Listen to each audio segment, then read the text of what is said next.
Montagne d'Or ne se fera pas. Je le redis devant vous, ce projet ne se fera pas.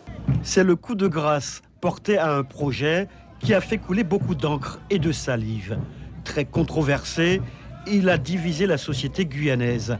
Les débats publics sur le projet Montagne d'Or ont cristallisé les tensions entre deux camps, les pour et les contre. La fin de la partie sifflée par le gouvernement, refusant de donner son agrément au projet, sonne évidemment comme une éclatante victoire pour les opposants. C'est vrai que c'est une belle victoire à tous ceux qui nous disaient que ce n'était pas la peine de se battre, que de toute façon c'était déjà acté, qu'on perdait notre temps. Mais c'est finalement eux qui ont perdu leur temps à défendre un projet qui, je le répète, n'avait aucune chance d'aboutir. Parce que je fais partie de ceux qui ont toujours cru que le président Macron allait se réveiller sur cette histoire.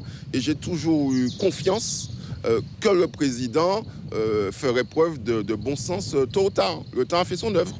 Déception, en revanche, dans le camp de ceux qui étaient favorables à l'exploitation de cette mine dans l'Ouest.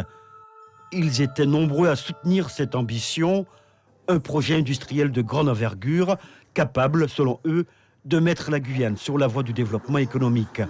La réponse de l'État est donc incompréhensible. Je dis bien, ce n'est pas possible que dans la situation dans laquelle se trouve l'Ouest guyanais, que le gouvernement ne prenne pas la décision de faire quelque chose dans ce sens.